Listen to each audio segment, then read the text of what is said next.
Selamat pagi, selamat hari Minggu Bapak Ibu, saudara sekalian. Bersyukur untuk kesempatan khotbah di tempat ini.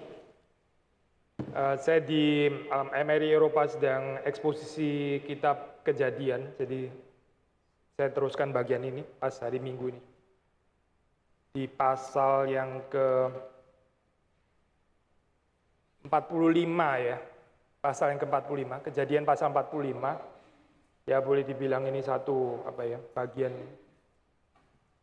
kulminasi pasal ini dari drama yang saudara bisa baca di dalam pasal-pasal sebelumnya. Kita membaca Kejadian pasal 45, kita membaca ayat 1 sampai dengan ayat ke-15 ya. Ayat 1 sampai 15 kita membaca bagian ini. LAI memberi judul Yusuf memperkenalkan dirinya kepada saudara-saudaranya. Kalau saudara baca di versi ESV diberi judul Joseph provides for his brothers and family, jadi agak sedikit ada perbedaan. Tapi ini bukan firman Tuhan, ini judul dari editor ya. Kita membaca dari ayat 1 dan seterusnya. Saya baca kalimat narator, saudara boleh membaca kalimat langsung ya. Semua kalimat langsung saya baca yang bagian narator. Ketika itu Yusuf tidak dapat menahan hatinya lagi di depan semua orang yang berdiri di dekatnya, lalu berserulah ia, suruhlah keluar semua orang dari sini. Maka tidak ada seorang pun yang tinggal di situ bersama-sama Yusuf ketika ia memperkenalkan dirinya kepada saudara-saudaranya. Setelah itu menangislah ia keras-keras sehingga kedengaran kepada orang Mesir dan kepada seisi istana Firaun. Dan Yusuf berkata kepada saudara-saudaranya, "Akulah Yusuf, masih hidupkah Bapa?" Tetapi saudara-saudaranya tidak dapat menjawabnya sebab mereka takut dan gemetar menghadapi dia. Lalu kata Yusuf kepada saudara-saudaranya itu, "Marilah dekat-dekat." Maka mendekatlah mereka, katanya lagi, "Akulah Yusuf saudaramu yang kamu jual ke Mesir. Tetapi sekarang janganlah bersusah hati dan janganlah menyesali diri, karena kamu menjual aku ke sini, sebab untuk memelihara kehidupanlah Allah menyuruh aku mendahului kamu. Karena telah 2 tahun ada kelaparan dalam negeri, dan selama 5 tahun lagi orang tidak akan membajak atau menua. Maka Allah telah menyuruh aku mendahului kamu untuk menjamin kelanjutan keturunanmu di bumi ini dan untuk memelihara hidupmu, sehingga sebagian besar daripadamu tertolong. Jadi bukanlah kamu yang menyuruh aku ke sini, tetapi Allah. Dialah yang telah menempatkan aku sebagai bapa bagi Firaun dan tuan atas seluruh istana dan sebagai kuasa atas seluruh tanah Mesir. Segeralah kamu kembali kepada bapa dan katakanlah kepadanya, beginilah kata Yusuf anakmu, Allah telah menempatkan aku sebagai tuan atas seluruh Mesir. Datanglah mendapatkan aku, janganlah tunggu-tunggu. Engkau akan tinggal di tanah Goshen dan akan dekat kepadaku. Engkau serta anak dan cucumu, kambing domba dan lembu sapimu dan segala milikmu. Di sanalah aku memelihara kamu. Sebab kelaparan ini masih ada 5 tahun lagi. Supaya engkau jangan jatuh miskin bersama seisi rumahmu dan semua orang yang ikut serta dengan engkau. Dan kamu telah melihat dengan mata sendiri dan saudaraku Benyamin, bahwa mulutku sendiri mengatakannya kepada. Sebab itu ceritakanlah kepada Bapa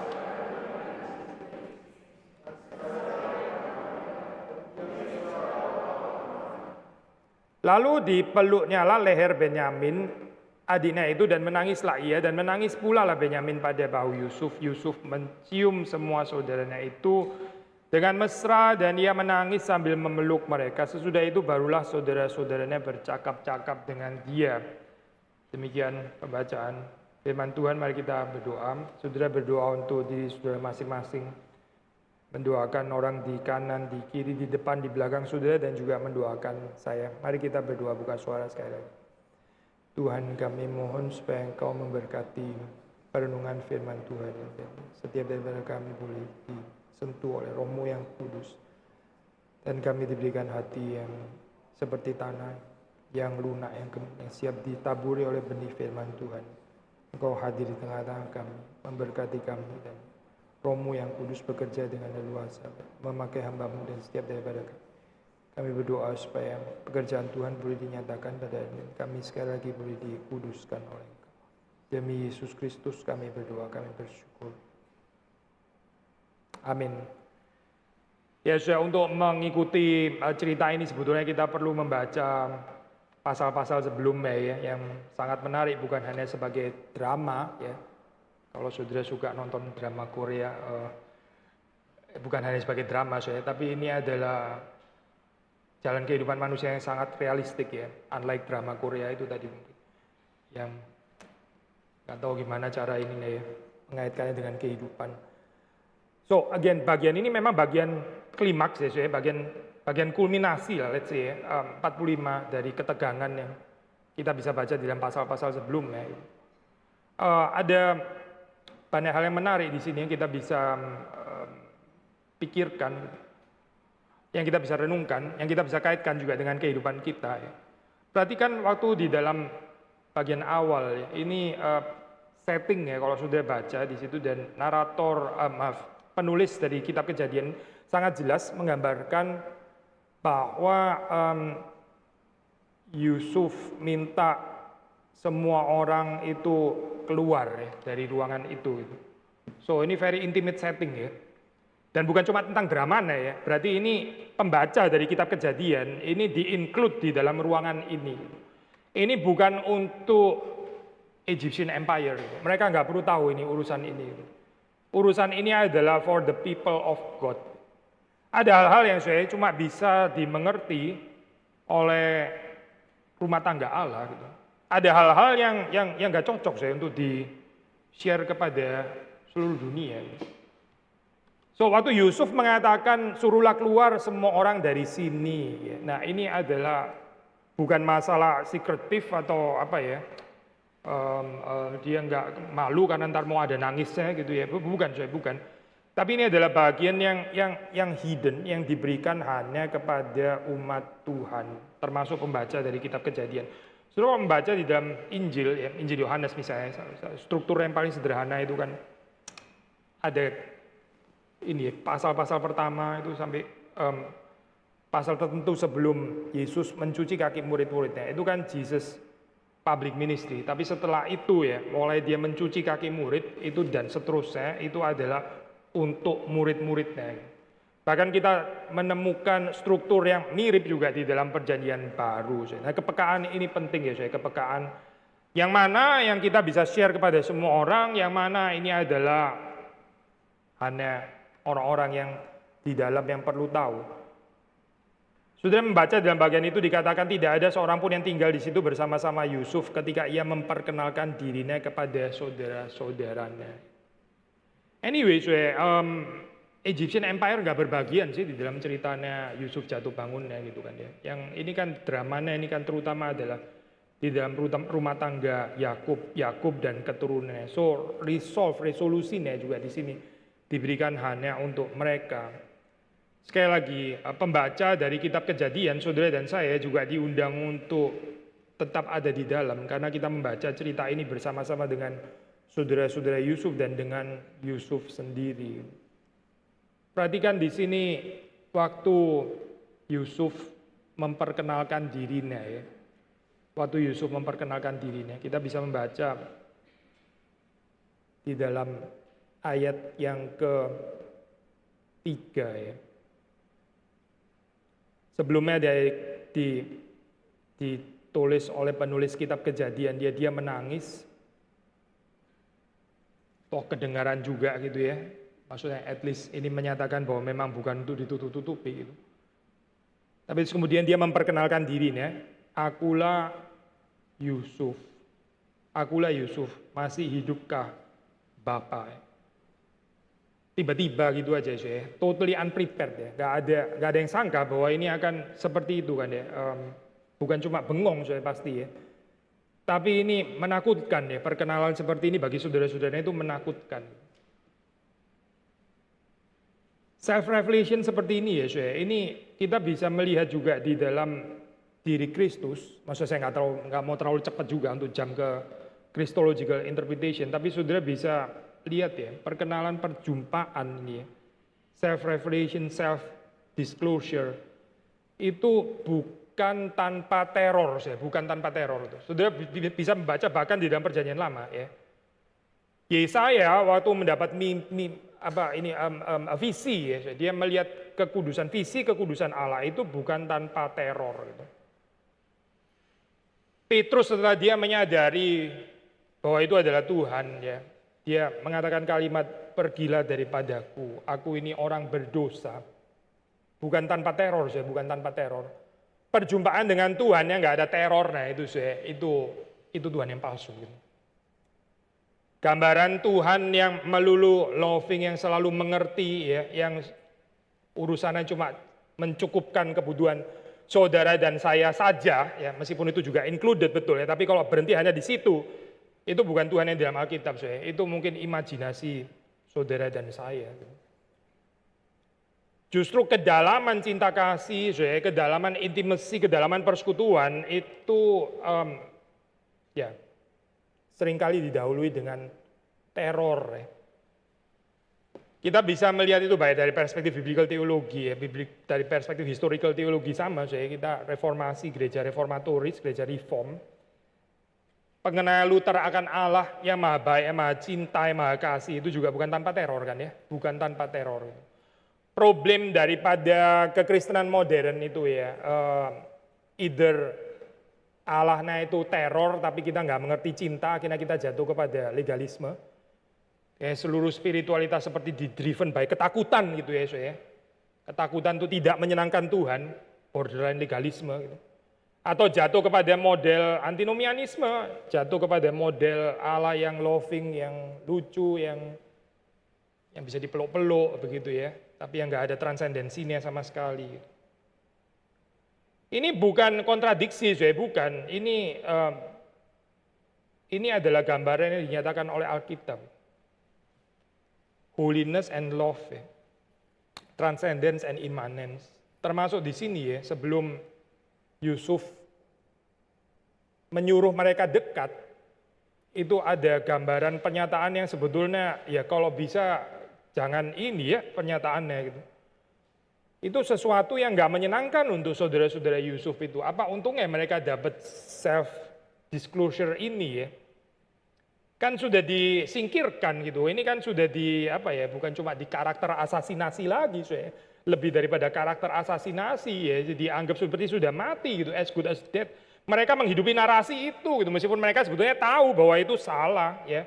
Tapi mungkin mereka diam-diam juga berharap bahwa ya hopefully di sana mati juga nggak apa-apa sih. Anyway, kita sudah biasa menjalani kehidupan yang tanpa dia, dan kita juga sudah menceritakan kepada ayah Yakub Israel, memang dia sudah mati. Tapi terus tiba-tiba dia ternyata hidup. Gitu. Banyak orang juga nggak siap ya dengan kebangkitan Kristus. Gitu. Tapi berbahagia kalau saudara dan saya siap. Gitu. Tapi yang siap pun sekali lagi ya, bukan tanpa teror, bukan tanpa ketakutan. Nah perkenalan ini ya, perkenalan ini yang jadi kayak turning point. Nah ini membentuk ya, reshaping, mendefinisikan secara baru ya, situasinya tiba-tiba jadi bergerak ke arah yang lain gitu. Dan kalau ini ya kita membaca di dalam pasal-pasal sebelumnya, kita tahu itu semua bukan karena Yusuf yang merencanakan, tapi karena mimpinya Tuhan yang diberikan kepada Yusuf itu ya. Memang Yusuf yang bermimpi, tapi Tuhan yang memberikan mimpi kepada dia. So ini visi yang diberikan Tuhan kepada Yusuf melalui mimpi yang nggak dipercaya oleh siapapun, termasuk juga bahkan Yusuf sendiri kita percaya waktu dia di prison susah ya untuk mempercaya. Mungkin dia juga sudah lupa juga tentang mimpi itu gitu ya. Atau ingat atau lupa atau ya sembari berharap tapi juga kayaknya nggak terjadi dan sebagainya. Tapi di sini terjadi, betul-betul digenapi oleh Tuhan. Nah inilah ini yang di dalam cerita ini ya betul-betul ada satu transcends, ada satu breaking ya, ada satu overcoming dari masa lampau. Nah, so kalau membaca di dalam pasal-pasal sebelumnya ya saya di Eropa membahas bagian ini mulai dari saudaranya Yusuf ya, terus kemudian ada Yakub atau Israel ya, bahkan Yusuf sendiri itu masing-masing punya masa lampaunya gitu ya. Masa lampaunya tentu banyak overlapnya gitu. Sedikit mengulangi ya apa yang kita sudah untuk ini ya, yang di Eropa karena saya pakai khotbah yang sama untuk ini untuk kebaktian hari ini. Sedikit mengulangi, yaitu ini ya, whereas saudara-saudara Yusuf itu terjerat oleh perasaan bersalah, dan mereka kayaknya nggak bisa move on dari sana gitu ya. Melihat hidup sekedar sebagai pembalasan, retribusi, karena dulu sudah menabur yang salah, jadi sekarang tinggal bayar satu persatu kejahatan yang dilakukan dulu gitu ya. Nggak ada gambaran gracious God, nggak ada. Gitu. Yang adalah hidup ini tentang retribusi, pembalasan, keadilan, dan mereka terima sih, mereka terima. Tapi nggak bisa masuk kepada new possibility yang disediakan oleh Tuhan karena stuck dengan guilt di dalam masa lampau ya, stricken by guilt. Kalau Yakub ya lain lagi sih, dia bukan stricken by guilt sih, tapi dia stricken by grief. Dia terlalu susah, dia terlalu kecewa ya. Dia terlalu sedih itu. Dia menolak untuk dihibur dan ya kayaknya nggak ada comfort di dalam kehidupannya. Dan dia stuck di dalam kehidupan itu, dia nggak bisa maju ke depan karena dia tercekik oleh duka citanya. Saudara, saya selalu tertarik waktu membaca cerita-cerita di dalam Alkitab yang sangat realistik seperti ini ya, jauh daripada gambaran superhero itu maksudnya, whether versi apa namanya, Marvel atau DC gitu ya. Karena gambaran kayak begini ini lebih manusiawi gitu. Ini bukan gambaran orang-orang kuat, orang-orang hebat ya, Superman or whatever gitu. Tapi gambaran orang-orang sederhana seperti saudara dan saya yang sedang berurusan dengan Allah yang berbelas kasihan kepada mereka. Bagi saya ini Injil ya, saudara. Tapi menjadikan mereka sebagai superhero yang diteladani ya begitu. Saya khawatir itu bibit pelagianisme ya, saudara. Moralisme masuk ke dalam gereja. Gak ada Kristusnya, gak ada belas kasihan Tuhan. Lalu kita waktu berhasil meneladani, ya, wah kita jadi rasa juga superior juga, morally and spiritually. Saya pikir itu bukan reform, ya, saya bukan. Itu nyerempet deh saya dengan ini apa, tokoh-tokoh seperti Abelard, Pelagius dan sebagainya. Yang sedikit hubungannya dengan apa yang kita percaya, yang kita terima dari orang-orang yang sudah mendahului kita. Balik lagi ya, saudara akan mendapati di sini mau siapa, saudara-saudara Yusuf lah, mau Yakub ya, Yakub yang besar itu gitu. Ya, punya persoalannya sendiri. Yusuf bagaimana? Yusuf nggak sampai di dalam kategori revenge ya, bukan revenge. Tapi kalau saudara baca, saudara tahu ceritanya gitu ya. Dia juga ngerjain orang-orang ini ya, maksudnya saudara-saudaranya itu ya. Nah, untuk apa ya dia ngerjain kayak begitu ya? Piala disembunyiin terus bilang lu maling gitu ya, yang taruh juga dia gitu kan ya.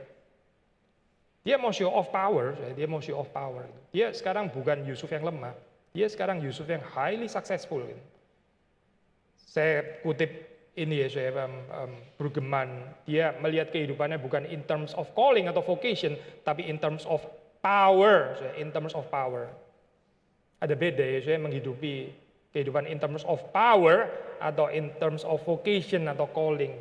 In terms of calling itu saudara hadir untuk melayani.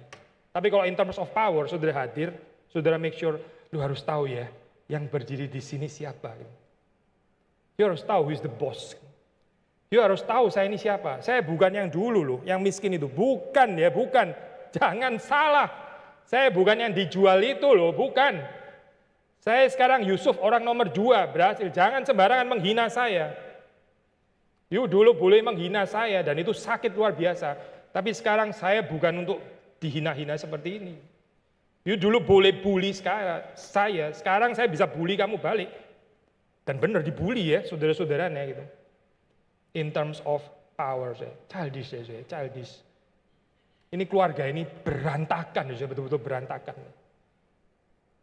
Mau saudara-saudaranya, mau Yakub juga begitu ya. Yusufnya sendiri juga begitu.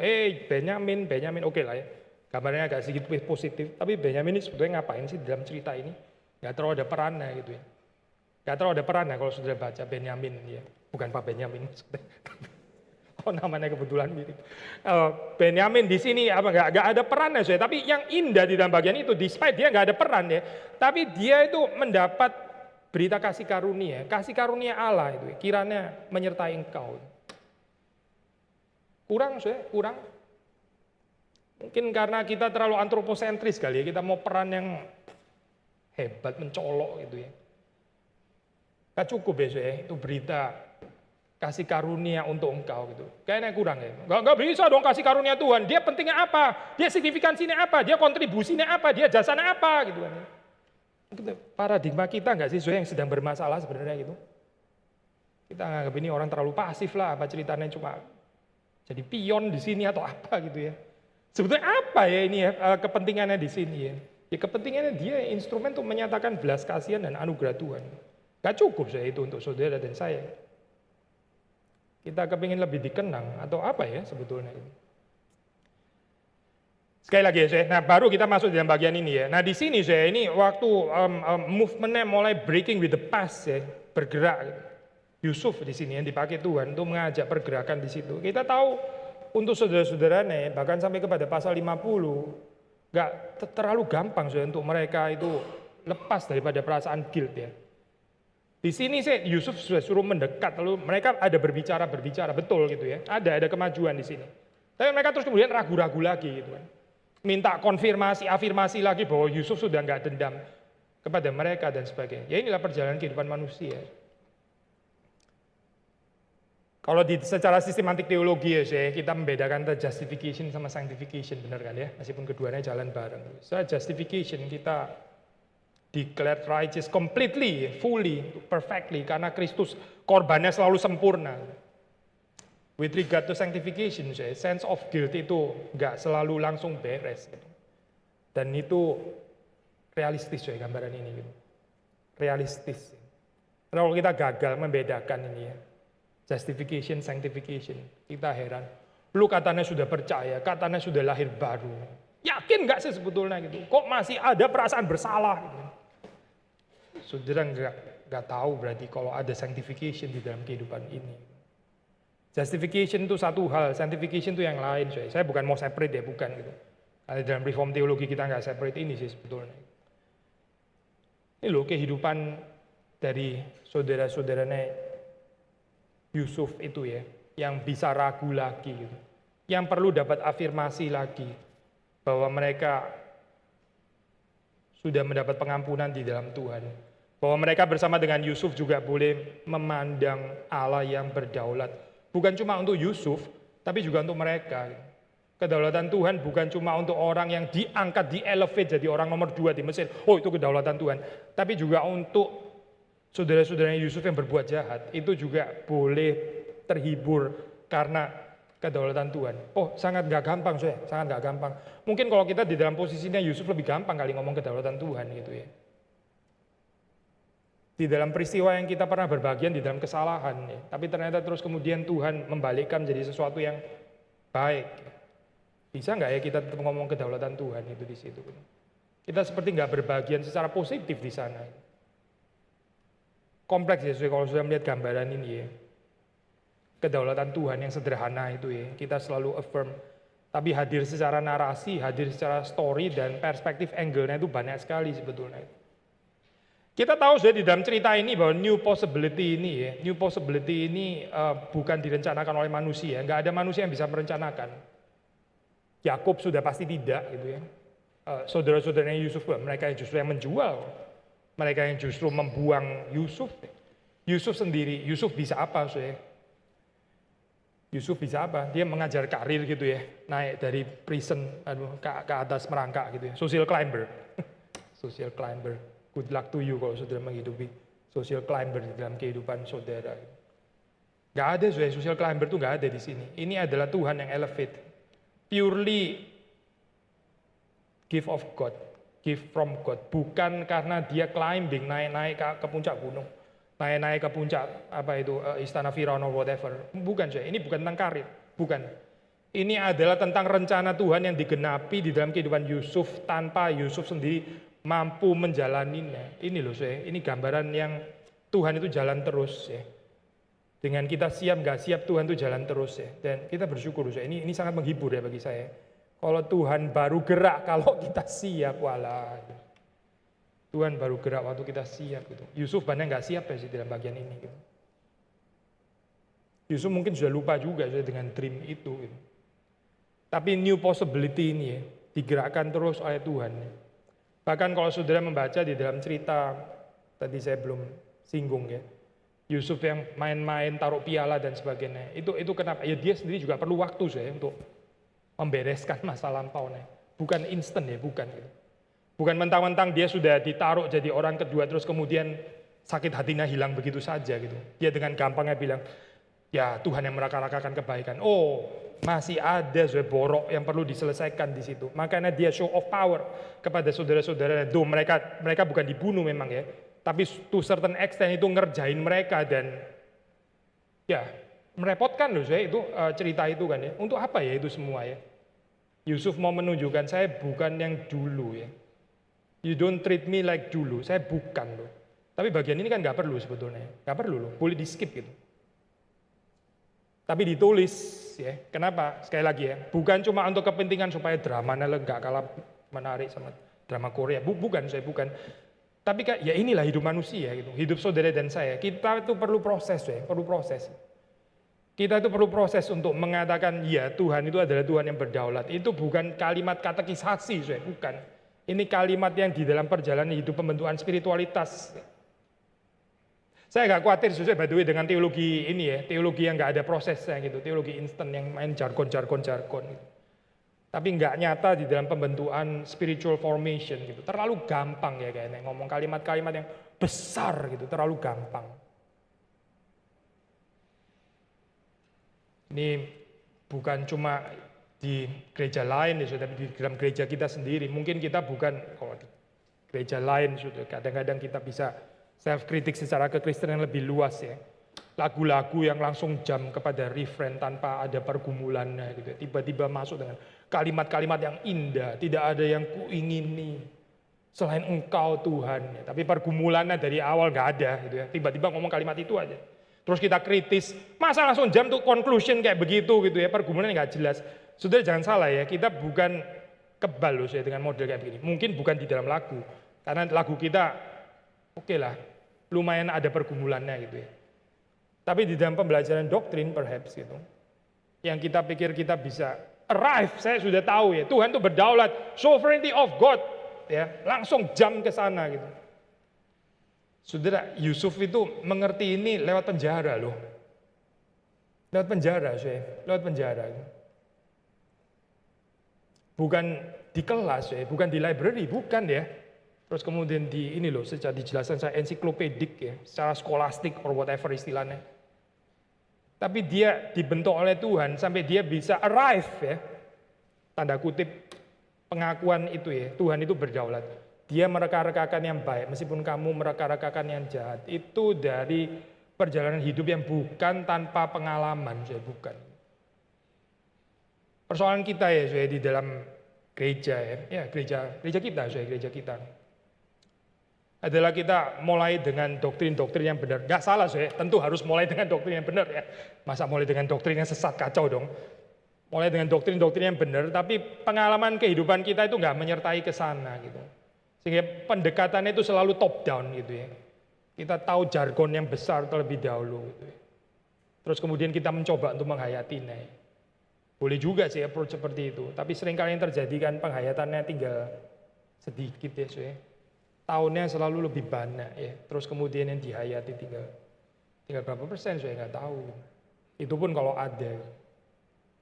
Tapi seringkali saya di dalam Alkitab ya, itu doktrin-doktrin muncul justru dari pergumulan hidup ya. Terus kemudian baru ada artikulasi doktrin. Luther ya, dia kan bukan doktrin sola gratia gitu, terus kemudian baru mengalami, kan dia mengalami dulu baru dia ngerti apa artinya sola gratia, betul kan saya? Seringkali Tuhan tuh membentuk melalui itu saya. Tapi kadang-kadang di dalam framework enlightenment kita anggap nggak bisa itu namanya mulai dari pengalaman, nggak aman tuh teologi yang mulai dari pengalaman seperti itu. Baca lagi Alkitab deh saya, baca lagi Alkitab deh, tolong baca lagi Alkitab itu. Di mana saya kasih tahu saya Yusuf di kelas katekisasi tentang doktrin kedaulatan Allah sebelum peristiwa ini, di mana? Oh itu pasti ada, tapi Alkitab memang harus catat semuanya. Ya ini teologi by silence kayak begini ya, saya mana bisa mengembangkan kayak begini. Saya percaya pasti ada kelas sekolah minggunya, tapi memang nggak dicatat sama penulis kitab. Ya kita reka-reka sendiri ini namanya gitu. Nggak ada kok di dalam Alkitab gitu. Yusuf belajar ini dari pengalaman, dan pengalaman ini subjektif atau teosentris? Teosentris lah saudara, karena ini Tuhan kok yang mengarahkan pengalamannya. Itu teosentris, ini Tuhan yang menggerakkan ke sana gitu. Itu saya bukan berarti terus di dalam kehidupan ini saudara nggak perlu lagi belajar apa-apa. Yang penting pengalaman-pengalaman. Bukan itu ya, saya jangan ditarik ke sana gitu. Tapi alangkah inadequate ya, alangkah tidak cukup ya. Ini head knowledge yang mulai dulu terus kemudian baru pelan-pelan kita mengaplikasikannya ya. Ada bagiannya mungkin kita bahkan nggak tertarik untuk mengaplikasikannya, ada bagiannya kita nggak tahu bagaimana mengaplikasikan. Ngomong Yesus juru selamat. Ngomong Yesus itu penebus. Tapi waktu kita mengampuni yang bersalah, waktu kita berelasi, kita pilih-pilih orang. Itu gimana sih saudara? Apa benar ya Yesus itu penebus gitu? Apa benar Yesus itu pengampun? Kan gak nyambung ya saudara ini sebenarnya gitu. Kita bicara mengenal Yesus, tapi di dalam persekutuan meja, kita pilih-pilih orang persekutuan mejanya ini. Dengan orang-orang tertentu. Lain ya saya dengan Yesus ya. Kita bisa kejar terus bagian ini ya. Poin yang saya mau katakan adalah sederhana saya. Ini ya, perhatikan gerakan di sini ya. Yusuf sampai kepada penghayatan kedaulatan Allah, new possibility yang diberikan oleh Tuhan, benar-benar as a gift of God, bukan dari dirinya. Dan dia belajar itu dari satu pengalaman yang real, yang nyata saya. Gak ada yang ketinggalan di sini. Karena semuanya sudah dialami. Gak ada yang ketinggalan, gak perlu aplikasi lagi di sini. Waktu Yusuf mengatakan kalimat tentang kedaulatan Allah itu ya, Allah yang merekakan yang baik, dia gak perlu aplikasi lagi. Dia sudah mengalaminya sebetulnya gitu. Tentu masih boleh dihayati lagi di dalam waktu yang akan datang. Tapi dia toh sudah mengalaminya di dalam kehidupannya. New possibility yang diberikan oleh Tuhan. Ya. Kesiapannya berbeda-beda. Ya. Kesiapannya berbeda-beda. Seperti saudara bisa melihat ya, Yusuf mungkin dalam bagian ini. Yusuf yang meskipun bukan sepenuhnya siap, tapi dia mungkin yang paling siap ya. Saudara-saudaranya sangat gak siap, sangat tidak siap masuk kepada possibility yang baru ini. Yakub kalau saudara baca di dalam bagian di bawah juga gak terlalu siap juga. Ini lu bohong atau apa sih ini? Gak bisa percaya cerita itu. Dia sudah terlalu lama menghidupi narasi grief ini ya. Dan terus-menerus berada di dalam grief, sudah biasa menderita, sudah biasa duka cita, sudah biasa dikecewakan sampai akhirnya comes to term dengan grief. Ada orang melihat dunia ya, dunia memang isinya ada luka, sudah memang luka, sudah better comes to term dengan ini. Akhirnya dia mulai kebal dengan ini ya, dengan disakiti gitu. Karena dia pikir ya memang disakiti, kita harus mengembangkan kekebalan terhadap disakiti gitu. Sudah terlalu lama di situ, sehingga waktu diberikan kalimat hope dia nggak bisa masuk ke sana, susah untuk masuk. Siapa yang bawa dia masuk? Lagi-lagi Tuhan yang berbelas kasihan. Bukan Yakub yang hebat bisa berharap, bukan. Seluruh Alkitab dari awal sampai akhir itu bicara tentang Tuhan. Tuhan yang maha besar, bukan bicara tentang orang-orang hebat yang bisa beriman kepada Tuhan. Bukan itu tafsiran Pelagianisme kayaknya, bukan tafsiran reform itu. Sekali lagi ya Tuhan yang despite manusia itu nggak mampu ya. Tapi Tuhan menggerakkan terus rencananya, dan ini penghiburan ya bagi saudara dan saya, penghiburan. Gitu. Di tengah-tengah kelemahan ketidakmampuan saudara dan saya, Tuhan itu bergerak terus. Gitu. Tuhan bergerak terus. Coba kalau Tuhan harus bergantung sepenuhnya kepada kesalehan saudara dan saya, apa yang gak desperate ya pekerjaan Tuhan kayak begini.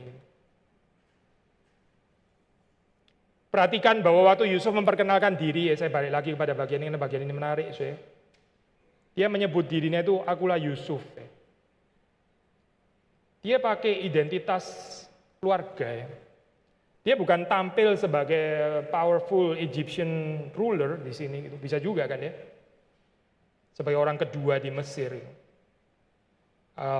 Saya pakai Brueggemann, saya di dalam tafsiran ada kalimat yang indah, saya mau kutip di sini ya. The family bond is deep for Joseph, deeper than Egyptian success. Keterikatan keluarga ya. Itu meskipun berantakan highly dysfunctional kan ya, highly dysfunctional. Tapi ini tetap lebih kuat untuk Yusuf ya daripada kesuksesan di Mesir itu. Ini aja nggak otomatis ya sudah terjadi dalam kehidupan saudara dan saya loh. Ada orang yang dulu waktu muda kecil gitu ya, apalah pernah susah atau apa, ada teman-teman yang mengenal waktu dia jadi sukses. Ada ya orang-orang yang terus kemudian ketemu sama teman lama yang dulu waktu susah itu ya, masih di kampung di mana, kayak pura-pura nggak kenal gitu. Pura-pura nggak kenal. Siapa ya? Dulu tuh kita satu makan bareng bakso. Bakso apa ya? Saya pernah makan bakso itu. Waduh. Dia mau tutup, saya kubur itu masa lampau yang memalukan itu ya. Itu terlalu hina gitu. Saya nggak mau ada diakses lagi dan saya juga nggak mau akses kehidupan yang shameful itu ya. Saya sekarang sukses loh. Saya lain dengan dulu. Call me. Lain sekarang. Saya lain. Title-nya lain. Kesuksesan lain. Kekayaan saya lain. Ya. Status sosial saya lain. Itu jangan bawa-bawa masa lampau yang menyakitkan itu ya. Tapi bagi Yusuf ya. Family bond ini ya. Menyakitkan. Oh menyakitkan. Pasti menyakitkan. Ini bukan Yusuf kebal. Tidak gitu. Tapi dia bawa nama ini. Saya Yusuf. Ya. Dia bukan bilang. Saya sekarang adalah wakil kedua daripada bukan nggak ngomong itu, enggak. Saya lanjutkan kutipan dari Brueggemann, dia bilang, clearly Joseph cannot resolve the family brokenness by a regal royal Egyptian act of sovereignty. Saya sederhanakan ya saya. Urusan keluarga yang terkoyak kayak gini, ini nggak bisa diselesaikan dengan paradigma power, saya nggak bisa. Bodoh itu orang yang mencoba menyelesaikan dengan paradigma power. Urusan relasi manusia kok diselesaikan dengan, lu tahu nggak gue sebenarnya siapa? Oh ya tahu. Maaf ya. Saya nggak tahu loh kamu orang penting gitu. Aduh. Kalaupun diperbaiki relasinya, jadi relasi fear itu namanya, bukan love relation, itu relasi fear namanya.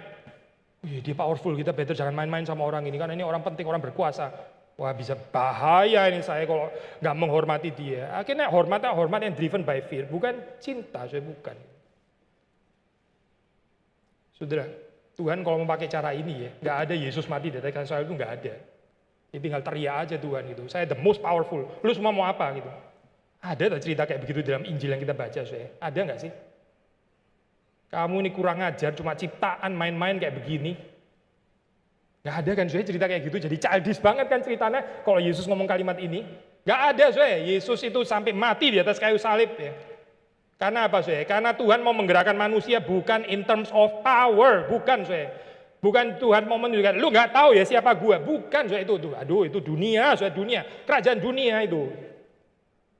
Tapi Yesus di dalam kesederhanaannya ya, bayi yang lahir ya. Ya ini teologi of the cross ya, teologi of the cross ya. Gereja kita ini teologi of the cross bukan Yesus ya, atau teologi of glory. You nggak tahu ya GRI itu siapa gitu. Waduh, hati-hati ya saya, hati-hati loh. Nggak mirip saya dengan Yesus ya. Yesus nggak pakai cara itu masalahnya. Yesus pakai dengan cara dia mengorbankan dirinya sampai hancur, sampai mati. Ya itu yang berkenan kepada Allah. Jalan salib saya. Jalan salib. Jangan cuma ngomong jalan salib sekedar hidup susah saya. With regard to glory and shame. Ya. Saudara ambil jalan salib atau bukan. Jalan salib itu cover everything ya saya. Bukan cuma cover sekedar hidup susah, berani korban dan sebagainya. Berani korban one thing, tapi ternyata saudara adalah orang-orang yang pakai terms of power gitu ya. Waktu memperkenalkan diri saudara. Perkenalkan saya siapa gitu. Berarti Injil nggak mengubah, nggak mengubah kehidupan saudara kalau kayak begini. Injil nggak menyentuh bagian itu berarti. Gitu. Terus kita tetap percaya Yesus juru selamat mati. Aduh, ini gimana ya? Skizofreni Christianity ya begini nih. Kekristenan yang aneh sekali ya, saya bukan mengajarkan perfeksionisme, bukan. Kita semua lemah, tapi kita mesti menyadari ya, kelemahan kita. Gitu. Lemah itu one thing, menyadari kelemahan itu hal yang lain. Perhatikan di sini ya, Yosef tahu bahwa dia nggak bisa resolve urusan family-nya ini ya. In terms of power, lu harus tahu sekarang saya siapa gitu. Gak jalan saya bagian itu. Yang ada adalah ini ya, afeksi yang diberikan oleh Tuhan, yang dikuduskan oleh Tuhan. Ini khas Israel, bangsa pilihan Allah. Dia nggak pakai nama yang diberikan oleh Firaun gitu. Throne name-nya dia, tidak gitu ya. Tapi dia menggunakan family name. Bahkan saya tertarik dengan pengulangan kedua di sini ya. Pengulangan kedua. Kalau sudah baca di situ ayat 3 kan dia langsung ya direct. Akulah Yusuf, masih hidup kah Bapak? Dia langsung relocate himself sebagai Yusuf yang dulu itu gitu. Tapi saudara-saudaranya kan kaget, nggak bisa jawab. Mereka takut, gemetar menghadapi dia. Ini tadi teror itu tadi ya. Lalu Yusuf ulang lagi. Marilah dekat-dekat. Nah, mereka mendekat. Lalu kemudian Yusuf, akulah Yusuf saudaramu yang kamu jual ke Mesir. Yang kamu jual ke Mesir. Saudara, ini memang bagian kayak begini ya. Kita perlu sedikit penafsiran. Tapi saya percaya 100% saya. Ini bukan untuk mencongkel guilty feeling-nya mereka. Bukan bukan itu. Tapi ini menempatkan diri Yusuf itu vulnerably di hadapan mereka. Ini bukan, ya saya Yusuf, yang kamu dulu jual saya. Bukan itu saya, bukan kesana maksudnya, bukan itu. Tapi saya ini Yusuf yang terluka. Yang dulu kamu pernah jual. Ya itu kalau tadi ilustrasi deh, yang iya saya kenal kamu, yang dulu kita makan bakso ya. Yang kita pernah dikeroyok rame-rame, kita nggak bisa fight back ya. Karena kita terlalu lemah gitu ya. Padahal sekarang sudah bodybuilder gitu. Ya dulu waktu itu yang kita dibully. Nggak enak kan saya ngomong kayak begini, ini kan nggak enak kan ya. Ini kan masa lampau yang memalukan kayak begini. Ini justru yang dipakai oleh Yusuf itu. Iya saya Yusuf yang kamu jual ke Mesir. Nggak disuppress ya bagian ini, nggak disuppress ya. Ini dibicarakan. Painful nggak? Was painful, betul. Tapi culture timur kita ya, saya kadang-kadang suppress masalah gitu ya. Kita harap dengan berjalannya waktu, ya akan hilang sendiri itu. Banyak hal yang nggak resolve ya saya di dalam kehidupan kita ya.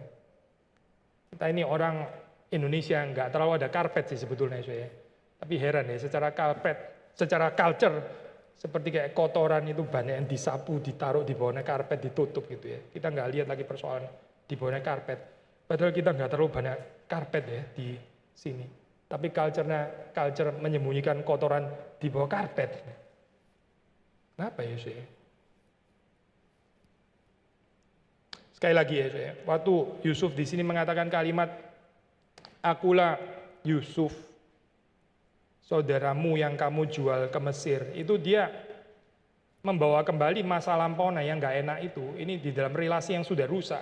Dia angkat di face together. Sekali lagi ya, bukan untuk menakut-nakuti saudaranya. Saya nggak percaya saya tafsiran itu gitu. Kalau gitu ya maksudnya di sini kayak masih main-main lagi, memperkenalkan masih benci juga dan sebagainya. Bukan, itu sudah mulai di overcome ya saya di dalam cerita sebelumnya, di pasal-pasal sebelumnya. Gitu. Tapi di bagian ini dia berani memperkenalkan dirinya itu vulnerably. Dia bukan hadir in terms of power, bukan dia nggak ada power ya saya, bukan dia nggak ada power. Tapi dia melihat power itu nggak relevan di sini. Nggak relevan. Power itu akan relevan waktu dia pakai untuk melayani, mendistribusikan makanan di tengah-tengah kelaparan. Nah ini perlu power saya. Power digunakan untuk itu. Tapi untuk resolve relational matters ya nggak jalan saya urusan power. Nggak berguna sama sekali gitu. Tapi sekali lagi ya saya, saudara perhatikan dunia kita ya. Berapa sukanya ya pakai power itu. Mau affirm ya, lu jangan nggak tahu posisi lu ada di mana ya. Saya di sini, kamu di situ, dan kita jaraknya please ya. Harus tahu lu jaraknya. Kita nggak deket-deket banget ya, segini lo jaraknya. Masih agak di bawah. Mungkin ntar suatu saat kamu akan ke atas, tapi sekarang belum ya, belum. Waduh saya. Bagaimana kok hal seperti ini masuk di dalam kekristenan saya? Narasi kita ini narasi apa ya? Narasi cerita ini atau narasi dunia sebetulnya yang menguasai kehidupan kita. Narasi teologi salib atau teologi yang lain sebetulnya yang menguasai kehidupan saudara dan saya. Sekali lagi ya, Injil itu bukan reduktif. Ya pokoknya yang penting percaya Yesus mati masuk surga. Aduh itu reduktif sekali ya kayak begitu ya. Terima Yesus dalam hatimu sudah pokoknya ada keyakinan keselamatan. Tapi di dalam kehidupan kita menjalani narasi power. Padahal ini Injil, ini Injil. Injil nggak ngomong ini. Dan ini konsisten dengan cerita kehidupan Yesus kan ya. Yesus juga nggak pakai in terms of power kan ya. Memang enggak. Dan di sini ini mengantisipasi. Waktu Yusuf menyelesaikan persoalan relasi. Seperti Yesus menyelesaikan relasi Bapa dan manusia berdosa. Bukan pakai in terms of power. Bukan itu. Bukan. Tapi dengan pengorbanan, dengan menghancurkan dirinya. Yusuf membuka di sini ya. Saya Yusuf yang kamu pernah jual ke Mesir. Tapi sekarang jangan bersusah hati dan jangan menyesali diri. Dia malah ada kekuatan untuk menghibur. Ini bukan orang sakit hati dilukai yang terus kemudian nggak mampu lagi mengasihi karena terlalu banyak grudges atau sariawan di dalam yang nggak sembuh-sembuh gitu ya. Bertahun-tahun. Bukan loh saya. Dia memberi dirinya dikonsult oleh Tuhan. Nah di sini saya ada beda antara Yusuf dan Yakub ya. Yakub nggak memberi dirinya dikomfort. Ya. Dia lebih memilih untuk menghidupi narasi grief, narasi duka cita. Dia menolak untuk dihibur. Tapi Yusuf memberi dirinya dihibur oleh Tuhan. Sudah di dalam hidup ini siapa sih yang nggak pernah dilukai gitu? Kita melukai dan dilukai itu sudah pasti, pasti. Namanya hidup dalam fallen world kok. Kita mau mengharapkan hidup yang nggak ada melukai dilukai, ya nggak realistis lah kayak begini nih. Gimana sih? Nggak mungkin itu kan ya? Ya kita akan hidup di dalam dunia, ke depan pun masih akan melukai dan dilukai, itu sudah pasti. Tapi sebagian orang menutup ya, menutup. Saya sudah cukup, saya nggak mau luka lagi. That's it, enough. Saya pikir itu bukan relasi Kristen, bukan. Relasi Kristen itu kita bisa belajar daripada Yusuf ini. Dia bisa bilang lukanya di dalam masa lampau, iya kamu memang menjual saya. Tapi saya ngomong kalimat ini bukan untuk bangkitin kamu punya ngorek-ngorek, kamu punya kesalahan. Ya. Supaya kamu lebih dalam lagi nih, guilty feeling. Bukan itu. Tapi Yusuf mengajak mereka untuk dekat. Jangan bersusah hati, jangan menyesali diri. Saya tahu kok kamu bersalah, jelas saya tahu gitu. Saya nggak pakai istilah, nggak kamu waktu itu ini kan, nggak sengaja, bener kan ya? Waktu dorong itu nggak sengaja kan, kesenggol kan, sampai saya masuk itu kan, bener kan? Itu namanya karang cerita yang supaya kita akhirnya nggak terlalu sakit gitu ya. Nggak berguna kalimat kayak begini, mendingan di face aja realitinya. Memang kamu dulu yang melempar ke Mesir, memang kamu sengaja menjual juga ke pedagang Ismail itu. Ya kamu memang betul gitu. Saya nggak ciptakan satu cerita positif ya. Toxic positivity gitu ya, supaya saya nggak usah sakit gitu ya, ditebus ceritanya gimana caranya gitu. Enggak, itu nggak ada yang melakukan kejahatan. Bohong saya itu dusta gitu, itu bukan kebenaran. Kenapa nggak di face saja sih? Kenapa nggak dihadapi saja gitu, meskipun itu sakit gitu. Kan ada pengampunan di dalam Kristus, atau saudara nggak percaya pengampunan di dalam Kristus? Lain lagi kalau nggak percaya. Kalau nggak percaya pengampunan di dalam Kristus ya memang marilah menciptakan dusta.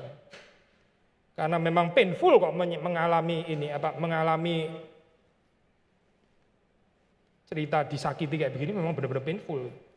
Tapi saudara perhatikan ya, Yusuf nggak membuat cerita baru yang membuat dia itu nggak terlalu sakit, enggak. Dia tahu saudara-saudaranya itu berlaku jahat, dia tahu. Dia nggak merubah cerita itu kok, tidak. Tapi dia ada belas kasihan, dia ada penghiburan bagi mereka. Ini dia dapat kekuatan ini dari mana, saudara? Bukan dari sikap heroiknya Yusuf ya, bukan. Tapi karena anugerah Tuhan. Karena dia tahu Tuhan itu adalah Tuhan yang berbelas kasihan. Tuhan itu adalah Tuhan yang gracious, merciful and compassionate di dalam kehidupannya. Makanya dia bisa compassionate juga. Tuhan itu adalah Tuhan yang menghibur dia. Dengan kekuatan penghiburan yang dia terima dari Tuhan, dia bisa menghibur saudara-saudaranya yang bersusah hati. Jangan bersusah hati, jangan menyesali diri karena kamu menjual aku ke sini. Sebab untuk memelihara kehidupan Allah, kehidupanlah Allah menyuruh aku mendahului kamu. Lihat saudara, big picture-nya gitu. Bukan tentang saya dan perasaan saya. Orang yang dilahir barukan, itu katanya Yesus dalam Yohanes 3, dia melihat kerajaan Allah. Sudah tahu kan ya ayat itu pasti kan ya, masa kita nggak tahu, Yohanes 3 terkenal sekali. Melihat kerajaan Allah. Saya ganti sedikit ya saudara. Orang yang terus-menerus melihat kerajaan emosi pribadinya. Itu dia betul lahir baru nggak sih sebetulnya? Sekali lagi ya saudara, melihat kerajaan Allah kan ya. Melihat kerajaan Allah itu kerajaan Allah saudara, luas. Ini Yusuf melihat kerajaan Allah. Dia melihat ini karena bangsa sudah mau binasa dan Tuhan ini masih memelihara bangsa. Itu yang dilihat oleh Yusuf. Dia pernah disakiti, yaitu perasaannya dia, itu urusan kecil, urusan kecil. Ya ini namanya pertumbuhan ya, yang dilahir barukan itu melihat kerajaan Allah. Saya bukan mengajar perfeksionisme sekali lagi, karena perfeksionisme bukan spiritualitas reform. Tapi setidaknya saudara dan saya itu harusnya bertumbuh ke arah sana. Kerajaan Allah, kerajaan Allah. Yusuf nggak saudara baca di bagian ini ya, waktu itu kamu dorong itu bengkak ini sampai sekarang masih ada lukanya. Nggak ada kan, pembicaraan itu nggak ada. Yusuf nggak dengan detail membicarakan tentang keterlukaannya. Ya keterlukaannya itu real. Kejahatan yang dia alami itu real. Tapi ada yang lebih besar di sini ya. Ada yang lebih besar. Dan Yusuf melihat ini. Ini bangsa yang mesti dipelihara oleh Tuhan. Untuk memelihara kehidupanlah Allah menyuruh aku mendahului kamu. Karena telah 2 tahun ada kelaparan dalam negeri ini dan selama 5 tahun lagi orang tidak akan membajak atau menuai. Maka Allah telah menyuruh aku mendahului kamu untuk menjamin kelanjutan keturunanmu di bumi ini. Untuk memelihara hidupmu sehingga sebagian besar daripadamu tertolong. Ya ini loh saya, ini pertumbuhan ini. Saudara kalau bisa melihat visi seperti ini ya kita berharap kita boleh dipakai Tuhan. Tapi kalau seandainya Yusuf ya terus mikirin tentang luka pribadinya yang memang real, bukan mengada-ada, real sih. Ya sudah dia stuck di situ terus gitu. Mungkin seperti Yakub yang juga stuck di dalam grief kayak gitu. Yusuf sudah nggak ada, Yusuf sudah nggak ada. Apa artinya hidup tanpa Yusuf? Nggak bisa hidup kayak begini. Mendingan saya mati saja gitu. Sekarang Benyamin mau diambil lagi. Aduh saya mati saja, mati saja. Ya itu Yakub gitu. Stuck saya di dalam keadaan seperti itu ya. Gak bisa melihat lagi kerajaan Allah yang luas ini loh. Sudah bisa melihat yang mirip ya waktu kita membaca di dalam kitab Ayub kan ya. Kitab Ayub juga gitu. Oh itu pendaratannya berat sekali saya. Sama sekali gak boleh ditrivialisasi. Tapi yang di terapinya Tuhan bagaimana? Dia diajar untuk melihat alam semesta ya. Ini loh kerajaan Allah. Saya memerintah seperti ini. Ada buaya, ada kuda Nil, ya. Ada penciptaan ini ya. Oh, luas sekali ya. Seolah Tuhan mau bilang, hidup ini urusannya bukan cuma tentang kamu ya, dan penderitaanmu. Waduh, itu keras sekali loh, saya. Keras sekali terapi kayak begini ya. Tapi terapi ini yang mengangkat Ayub keluar sebetulnya. Hidup ini bukan cuma tentang kamu dan keterlukaanmu. Hidup ini jauh lebih luas daripada itu. So, bangun. Lihatlah kesetiaanku yang luas itu. Nah ini ya, saya. Yusuf melihat ini, dan dia mengajak saudara-saudara untuk melihat visi ini, visi yang sama, visi kerajaan Allah. Orang-orang yang dilahirbarukan itu bertumbuh ya, dari kehidupan yang self-conscious, ya, yang sangat peka terhadap eksistensi sendiri, perasaan sendiri, pendapat sendiri dan sebagainya. Lalu dia bisa merelativize itu karena melihat kerajaan Allah yang lebih besar daripada itu. So, newness ini ya saya, newness yang diberikan oleh Tuhan itu bukan in terms of power itu tadi kita mengatakan yang menghasilkan detachment ya, bukan relasi, detachment ya saya, power. Power itu kelihatannya seperti kayak working, functioning gitu ya. Tapi sebenarnya membuat orang itu lebih detach satu dengan yang lain. Karena kita takut sebetulnya gitu, nggak ada relasi ya. Tapi yang menciptakan relasi, yang diperbaiki, yang di-resolve itu adalah ya ini. Pengenalan diri yang vulnerable, yang riskan ini ya, saya riskan loh kayak begini ya. Riskan bukan cuma untuk saudara-saudara, tapi riskan untuk Yusuf juga. Dia mesti membicarakan lagi masalah lampaunya yang menyakitkan itu ya, yang nggak mengenakkan. Lebih nyaman bersembunyi di balik ketompong kuasa, saya kuasa gitu. Lebih nyaman di situ gitu. Karena nggak ada bagian brokennya lagi kan ya. Itu belongs to the past, saya nggak mau ngomongin itu lah, terlalu sakit gitu misalnya. Tapi dia justru membuka bagiannya itu. Di dalam bagian ini sudah bisa melihat bahwa ketakutan saudara-saudaranya ya akan guilt masa lampau mereka itu somehow di overcome di situ ya. Lalu later di dalam pembacaan berikutnya sudah bisa baca sendiri. Termasuk juga kesedihan duka cita dari Yakub juga di overcome. Bahkan Yusuf sendiri ya, yang main power ya, ngerjain saudara-saudaranya ya, sangat mempersulit sampai ada di penjara lah dan piala disembunyiin dan menuduh maling dan sebagainya. Ini pun juga di overcome. Semuanya di overcome. Siapa yang overcome ini ya? Ya Tuhan dengan anugerahnya. Saudara melihat di dalam cerita ini ya, Tuhan itu at work dan dia itu sovereign, dia itu free. Ini Brueggemann pakai istilah yang kalau saya nggak salah ingat, ini juga ada di Westminster Confession ya, tapi dia nggak kutip Westminster Confession di sini. Tuhan itu bekerja ya, in spite of true and against human effort. In spite, true, against ya. Bukan cuma selalu true ya, bukan selalu true gitu. True itu maksudnya saudara sinkron baru Tuhan bekerja gitu. Against juga saya. Lihatlah kehidupan Yudas. Tuhan bekerja against itu gitu. Atau in spite of ya, in spite. In spite of saudara-saudaranya, ya, saudara-saudaranya Yusuf itu loh ya. In spite kejahatannya mereka, Tuhan tetap bekerja. Itu in spite of ya. Against itu ya, Tuhan juga bisa menghentikan orang-orang jahat, tapi yang di dalam kedaulatan Tuhan, dia nggak menghendaki itu terjadi. Bisa against. Again, ini kalau saya nggak salah ingat ini bahasa Westminster sebetulnya ya. In spite of true and against every human effort. Pilihan aja di dalam dunia ini ya, pencobaannya adalah either kita jatuh kepada istilah yang dipakai Brueggemann tuh, isi humanism ya, atau sisi yang lain supernaturalisme. Saya jelaskan sedikit ya. Isi humanism. Tuhan seperti kayak nggak ada gitu. Ya, kamu mau pekerjaan Tuhan jalan. Ya lu yang kerja gitu. Apa nunggu-nunggu Tuhan? Ya lu dong yang kerja gitu. Ayo mana ini korbanmu apa gitu. Itu isi humanism, isi humanism. Kita hampir nggak ada tempat untuk membicarakan pekerjaan Tuhan di sini. Yang ada adalah pekerjaan manusia-manusia yang hebat, gitu. Yang perkasa. Akhirnya masuk kepada worldview elitism ya.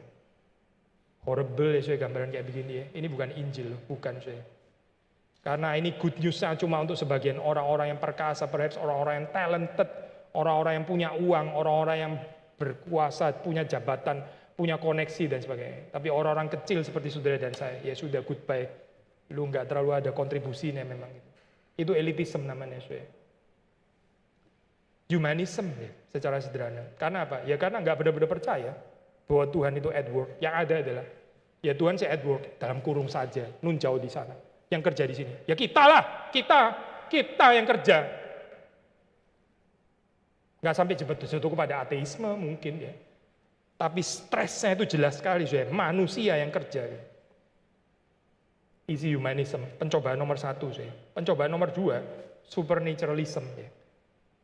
Semuanya tergantung Tuhan. Jadi kita tunggu saja gitu. Tuhan kalau mau kerja dia selalu bisa. Tanpa saya dia juga bisa. Meskipun saya nggak harus persembahan dia juga bisa. Memang bisa sih betul. Memang bisa betul.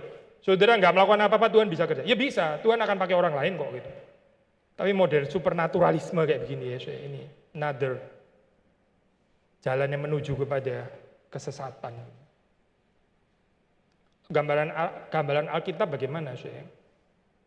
Gambaran Alkitab adalah saudara melihat Tuhan yang bekerja in spite of true and against ya, human effort. Bukan nggak ada human effort ya saya.